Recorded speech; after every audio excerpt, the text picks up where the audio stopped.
Dubaï, aux Émirats arabes unis, l'une des villes les plus riches de la planète. Sa tour, la plus haute du monde, ses hôtels et buildings de luxe, et ceux qui les construisent, entassés dans des camps. Des travailleurs pauvres, indiens, bangladeshis, pakistanais. Ce soir-là, nous avons pu pénétrer dans l'un de ces camps parce qu'il y a une fête. Ce n'est pas tous les jours. Tous les ouvriers sont rassemblés pour une sorte de Star Academy, la Kamka Champ, littéralement le championnat des camps. Les ouvriers candidats doivent reconnaître puis entonner les tubes de leur pays, des chansons d'amour tirées du répertoire de Bollywood. Numéro 3.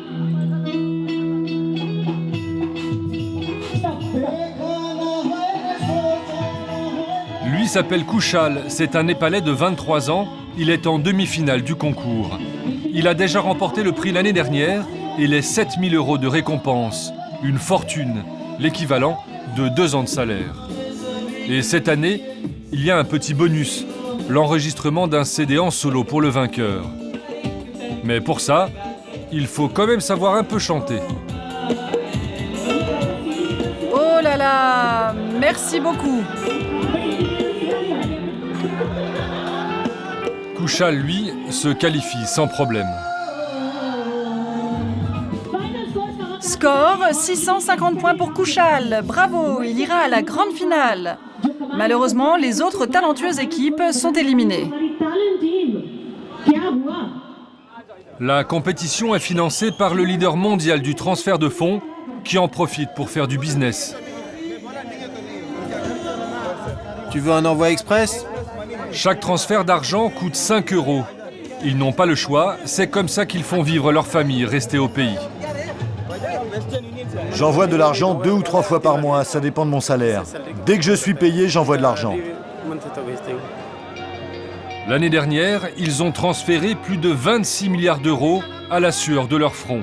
Ce concours, c'est un peu de rêve pour ces forçats.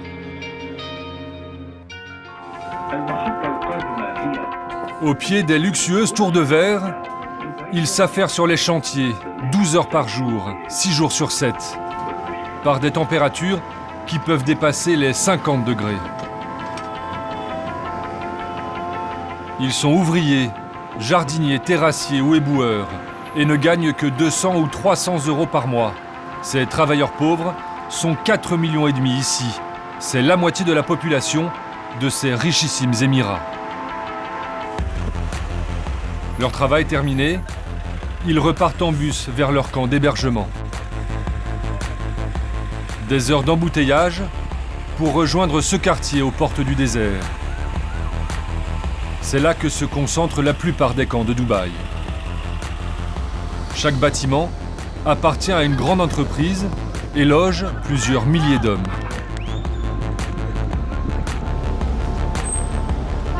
Un univers 100% masculin qu'il est très rare de pouvoir filmer. C'est grâce à Kushal, le chanteur népalais, que nous avons pu exceptionnellement entrer ici avec une caméra.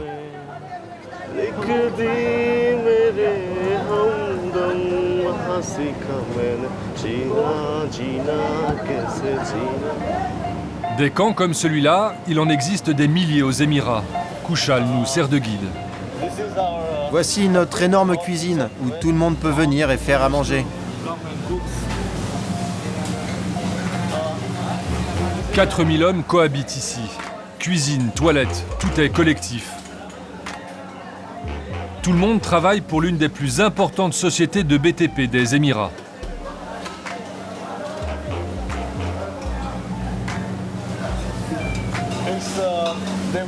Toutes les cuisines se mélangent, toutes les odeurs se mélangent, et ça fait un sacré mix. Les conditions sont difficiles, mais ces hommes gagnent 4 à 5 fois plus que dans leur pays. Dubaï est ainsi devenue la destination la plus demandée du Moyen-Orient. Kushal a commencé comme gardien, mais depuis qu'il a gagné le concours l'an dernier, il a été promu au rang de superviseur. Il gagne désormais 400 € par mois. Le logement en dortoir est fourni par l'entreprise. Et voilà ma chambre. On est 8. Il y a ceux qui travaillent la nuit et ceux qui travaillent de jour. Aujourd'hui, c'est vendredi, jour de repos, alors on est tous là. Voilà mon tiroir, et là mon placard. C'est tout ce qu'il possède. Cela fait 2 ans déjà qu'il n'est pas retourné chez lui. Voici ma maman. L'année dernière, il a envoyé l'argent de son prix à sa sœur pour lui payer des études. Ça, c'est ma sœur, mon petit cœur. Elle est tout pour moi. Je veux qu'elle étudie aux États-Unis ou en Angleterre. Mais pour ça, il faut qu'elle décroche des diplômes, passe des examens et obtienne une bourse. Et il y a beaucoup de concurrence.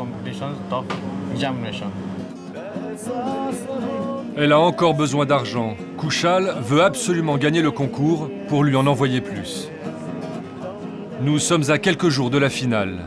Kushal répète sous les yeux de son entraîneur, en fait, un collègue de travail.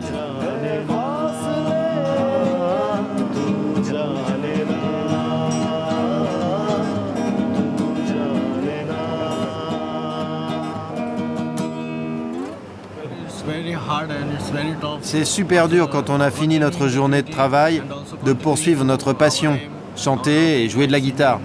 C'est beaucoup de boulot.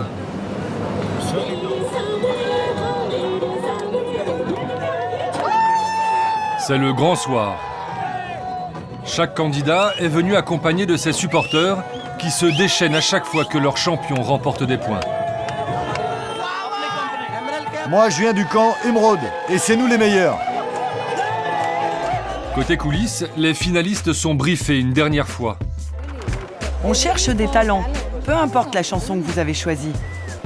Rania est l'organisatrice du concours. Elle travaille pour l'entreprise qui emploie Kushal et ses camarades. Du coup, pas question de critiquer leurs conditions de vie.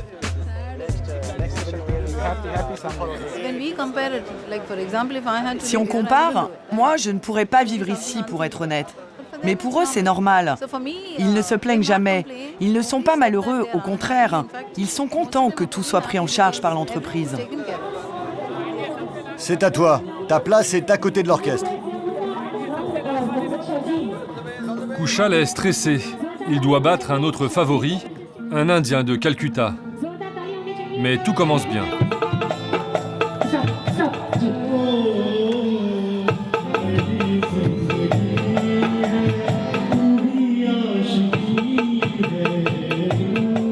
Bravo, 100 points pour Kushal.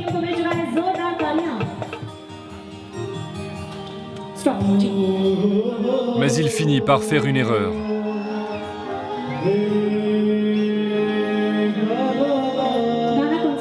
Ah mais non, ça n'est pas ça, désolé. Moins 50 points. Son adversaire en profite. Notre héros est éliminé. Il devra travailler encore plus dur pour offrir des études à sa sœur. Je suis dégoûté. J'ai envie de pleurer, mais je ne peux pas parce que je suis un garçon. Le champion est désigné en musique.